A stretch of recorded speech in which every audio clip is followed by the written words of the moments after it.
YouTube, what it do? It's your boy Benji, and we back. It's the Ben on TV show. We love all things entertainment this way, and had to get into it, man.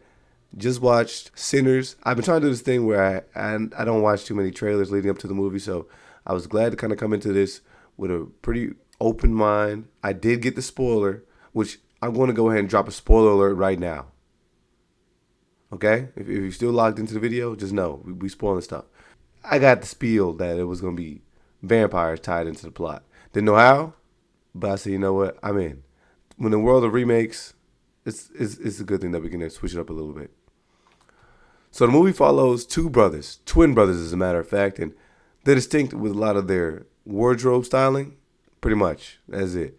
But a lot of their mannerisms are very, very, very different. And this picture right here kind of tells you the distinct differences between the two guys. So we've got Stack, who dresses in red/burgundy, and he's a little more eccentric, a little more laid back, a little more easygoing. He's got a little more character to him. Smoke, he's all business, all right? He's calculated. He's stoic. They're both all about their money, though. That's one thing that definitely unites these two brothers. They had gone up north, I guess, to try and collect some dough, all right? They end up getting intertwined with the Italian and the Irish mob, and they end up robbing them, two-timing the guys. Up in Chicago, they flee back down south. They take a lot of liquor with them because, remember, we were on Prohibition era timing too. So there's a lot of value in that. They head down south, back to the Mississippi Delta. They're able to take some of the money they made, and they purchase themselves a building that they're going to turn into the spot, man. It's going to be the juke joint. And again, this is the 30s. So the guy they purchased the land from is supposedly high up in the political stratosphere, but he's got ties to the KKK. But he swears that, no, it's going to be all good. Don't worry. We got you. You good. So anyways, the twins start looking because it's time to load up their staff and get the juke joint up and running. So they start doing some recruiting. They get pianist Delta Slim. Twins are guys of business. They do a lot of sales pitching and negotiating, man. Even early on in the movie, we see that Smoke teaches a young girl a little bit about business. They lock in with their cousin, Sammy. He's young. He just want to be like the twins, man. He's talented with the guitar, and he's got the vocals on him. And he's mentioned multiple times that he's got a talent that can transcend time and space itself. And, hearing that at first, it kind of sounds like, okay, it's about to be like a Marvel movie. What are we talking about? There's a lot of dope allegories and comparisons that are made here with what that means. I mean, if you're looking at a lot of like religious backing, a lot of the bridging between spiritual worlds can be, in some sense, accounted to music, praise, worship, etc. Additionally, they lock in with Pearline, who is a singer, and Sammy instantly becomes enamored with this woman. She lets him know she has a husband, though, so. As well as there's shiny shopkeepers, Yao and Grace, and they help a little bit of the marketing end of things. They get cornbread out of a cotton field, and he's the doorman. It is noted, though, how desperate so many people are for money, and the twins do continuously point out how important that having money, particularly in the situation that they come from, leads to so much power. And, we even seen the instance of how they recruit Cornbread. Because Cornbread, you don't want to mess with these dudes. In front of his wife, how crazy Stack talks about his wife. She even is like, wait, how much money are you talking? That ends up leading Cornbread to sliding with the dudes. Additionally, we get Annie, who is a former love interest of Smoke, and the two of them actually shared a child who recently had passed away. And Annie's a medicine lady. She's got a couple practices that Smoke doesn't really believe in. She's a little on the holistic side. He lets her know about the plans, and they rekindle. Additionally, Stack's one of old flings, Miss Mary. She links up with the twins as well, and it's mentioned multiple times that she does not like Stack. Her and Stack obviously has some heat because she kind of got loved and lost. Additionally, she does mention that they took in the twins at one point, and kind of, took them and brought them up. And recently her mom had passed, and she hadn't heard nothing from the twins. So it only added more fuel to the fire. Understandably, though, that Stack lets her know, and it could be exclusive or not, but I had to let you go because the world might not take too kindly to a white woman dealing with a black guy. And look, I'm gonna let you go. Now you living a nice cushy life. You married. Your man is rich. But she mentions that's not what she wants. And that's when everything starts to heat up. Because a lot of this movie revolves around temptation. A lot of this movie is about opportunity. And it doesn't take long for us to get into it. Well, it does take long. The first half of the movie is like 45 minutes just introducing a lot of the characters.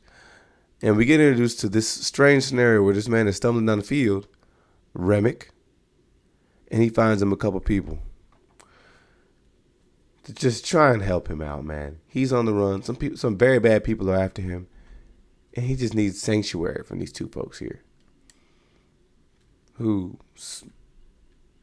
conveniently have a couple white clothes in the background that could, again, point to their ties in a certain KKK, but, you know. So Remick begs for them to come in, and again, that's the theme that we see across the next half of the movie. They're vampires, all right? They have to beg for you to get in. They need you to invite them inside. What the persuasion tactics that are used against a lot of the characters in order to bring all these guys in are pieces of temptation. Remick and his boys, they're drawn like moth to fly, the juke spot. Because there's a dope scene in there where Sammy's in there playing music, and you can literally see the transcendent of time. Like it's shot really well. It's done really nicely. And even the sound, I will tell you, in this movie is really good. Like when things go quiet, we can hear a pin drop, to small sound effects, to like even the music and the score itself is really good. Okay, but there's a scene where essentially Sammy starts playing, and we start to see the past. So we see traditional music. We see, maybe modern hip hop. We see 80s, 90s. Like, it's dope. It's dope. And we got to see these characters, and it's done really well and shot really well. The way the camera works, make it happen. Nice. Anyways, no way you're going to have a performance that powerful, and it ain't going to draw some people there. And again, we kind of see not only history, but different ethnic groups and how people are linked through sound and unity. Remick shows up and talks about, hey, look, I got my people with me. I just want to join the party. Let me in.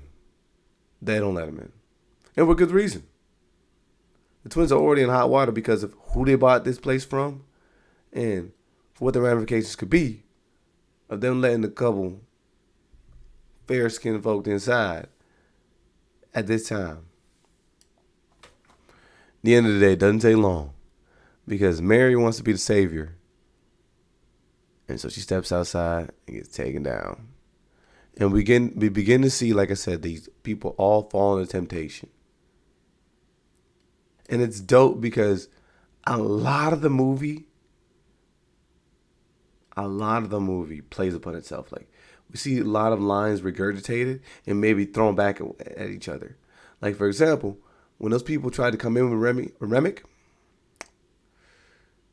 they letting them know, oh, Mary, she's one of us. She's family. Unfortunately, y'all are not family.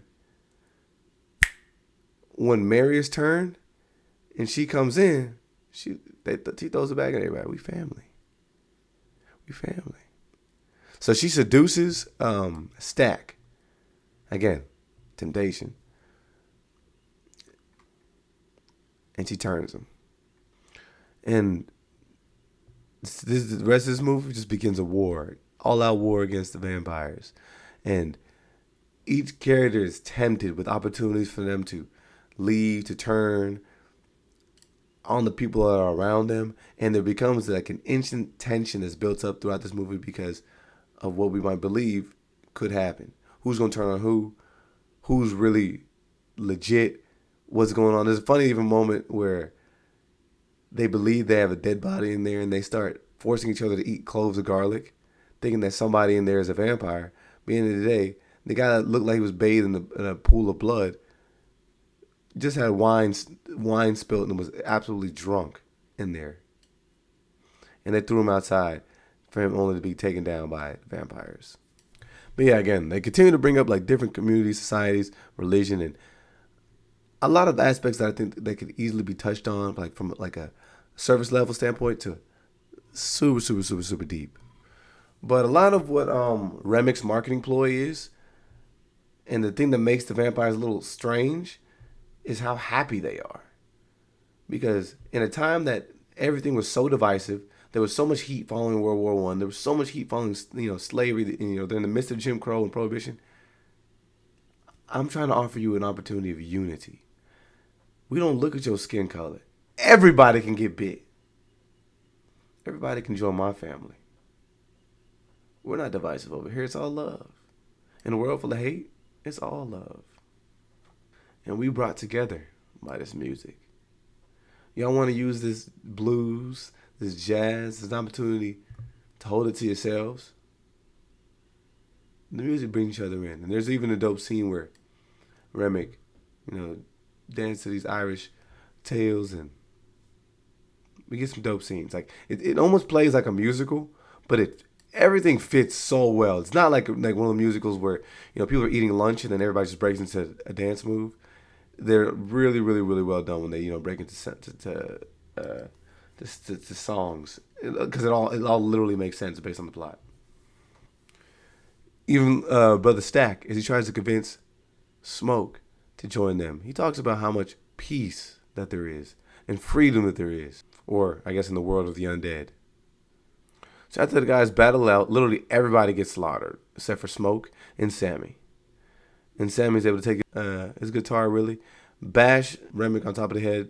They escape because after the sun drops, all the vampires light up, man. These guys are wounded, and Sammy makes a return back to his church where he sees his dad. And most of the movie, we don't know him as Sammy. He's known as Preacher Boy. And his dad's like, brother, give that music stuff up. I told you. Join the church. And Preacher Boy, Sammy, again, disavows the church and tries to go about things on his own way. Where we see over time, he becomes a prominent singer and artist. And the vampires live up to their one rule. Stack is kept alive, him and Mary, under the premise that they keep their hands off of Sammy. Oh yeah, we can't forget too, the man who warned us that everything was going to be okay. No worries. The guy who the twins bought the land from, he shows up with his reinforcements. All the KKK guys, his boys, maybe some of the town leaders and guys in politics, they show up and they're ready to burn the joint down and take out, seems like every black person in sight. They're about to go on a feast. And when they show up and the doors are locked and they can't find anybody, a little bit confused, and bro, Smoke goes into a crazy melee where he just takes all these dudes out.